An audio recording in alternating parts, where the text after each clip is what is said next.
Utah at USC.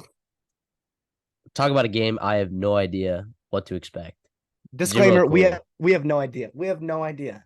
We're gonna give you picks, but like I am so confused as to this because we saw Does Caleb. anybody have a feel on this game? Who can confidently say they're gonna be picking a side here? Like who can Well, confidently say like, oh yeah, I'm gonna be willing to put money on USC -7 or Utah +7? Like, there's no and way. real quick, let me interject here. What is the difference between right? If you throw Cam Rising on Utah, which he's not going to play probably, I think we all have to understand that here soon. You've been preaching that for weeks. It's very unfortunate for Utah, right? What's the difference between Notre Dame and Utah, right? Like, Um, what?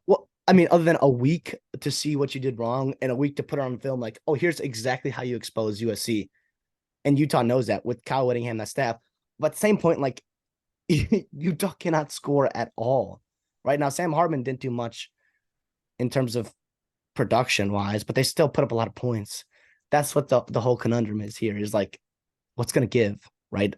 You have you have a very movable object in the USC defense and a freaking very what I don't know. I a can't just pebble, a pebble. a pebble. Yeah, and the Utah offense. And then you have like two juggernauts on both sides of the ball. Matchup wise, it's awesome. Coaching matchup wise, it's awesome.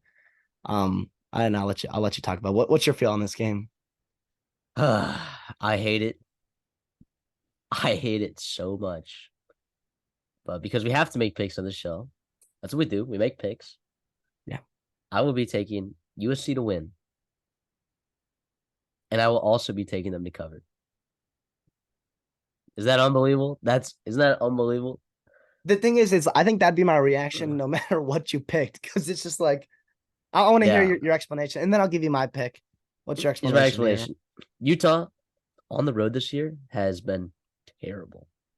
They've been terrible on the road. They played Oregon State on the road. They played Baylor on the road and scraped by. Scraped by. Probably shouldn't have even won that game. I love this Utah team. I do. And look, if they won, I'd have no problem. Again, you're looking at an over 8.5 win better. That's you're looking at right now. So I'd be ecstatic if Utah won this game. But I just feel like Caleb Williams, like there's there's no way that happens again. There's no way that happens again. I get it that Utah's defense is so electric. In fact, perhaps better than Notre Dame's. But USC, like there were still moments in the game when Caleb Williams was able to hit those explosive plays.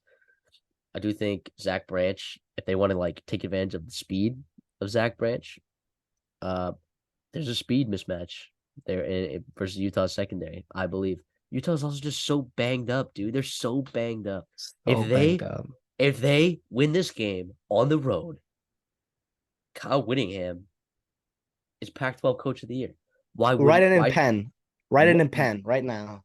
why would he not be? Like he's and here's the thing, I wouldn't even be surprised. I would not even be surprised if that happened. Because the way Utah's played against USC this past couple of years has been utter domination. So I do expect Utah to be able to run the ball, but I also expect Bryson Barnes to struggle, even against this defense. Yeah, believe it or not, I believe Bryson Barnes will struggle because you know how good Baylor's defense is? Somehow worse than USC's defense. And Bryson Barnes was terrible on the road. Terrible. Brent Keith still out. Micah Pittman out for a year. They're playing safeties at running back, which by the way, I love. I love that. That grit playing both ways like that, especially at running back. If you're like freaking Miles Jack, that's crazy. But yeah, I'm taking USC in the points, and I absolutely hate it. I I don't know what to do here. I'm actually I'm actually gonna agree with you here. And like you, I also hate this pick because of two things. First of all, last week I took USC on a whim, and the main explanation behind it was give me Caleb Williams. Like that was it. It was just Caleb Williams, right? And that was obviously very, very poor explanation. Obviously, it wasn't just him. You know, he didn't play his best game. No, he made some bad decisions. Absolutely. I do think that turnover luck or unluck is going to change. I don't think they're going to throw have 5 more turnovers in this game at home. I just don't think it's going to happen. But also, like, part of my rule on picking Pac-12 games is just don't fade Kyle Whittingham. Like, that's a very simple rule, and it's been very good to me. But I'm here. I am breaking my own rule. I'm going to take USC, and I'll fade Kyle Whittingham, which is, it breaks my heart. I just think the injuries are just too much to uncover. They had another tight end go down, right? They're missing their strength of their offense were supposed to be the quarterback, Cam Rising, still not healthy. The 2 tight ends, not healthy. And then Jaquin Jackson has been banged up all year. It's Not to mention it's tough. defensive linemen are down, wide Yep. receivers are down. I mean, Yep. it is literally like it's a hospital over there. They're 5-1 right now. They're 5-1 right now, which is very, very incredible. I was impressed with them last week against Cal. I thought they played good football. I thought Bryson Barnes did enough. He was 15 of 21 efficient. Obviously, 6 yards, on average there is not enough to get it done against USC, which is why I'm gonna take Caleb Williams. And I wanted to take Utah to back to cover. I just don't know how many points they're gonna score. Right. And I believe in the upside that USC can score 30 points if they want to, or 40 points if they want to.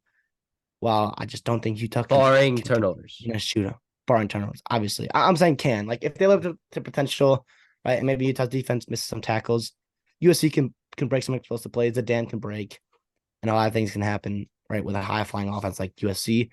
I had to believe that Lincoln Riley and that staff will go to the drawing board and attempt to fix a lot of things that happened not only last week, but has happened all season. I think last week was a very good, like, sometimes you need a loss. Sometimes you need a loss where you can hit the reset button and, like, actually start preaching to people like, hey, we cannot keep doing this if we're going to survive in Pac-12 play. I'd like to see that happen. Obviously, like, would I be surprised Utah wins by 10 points? Not at all. Not at all.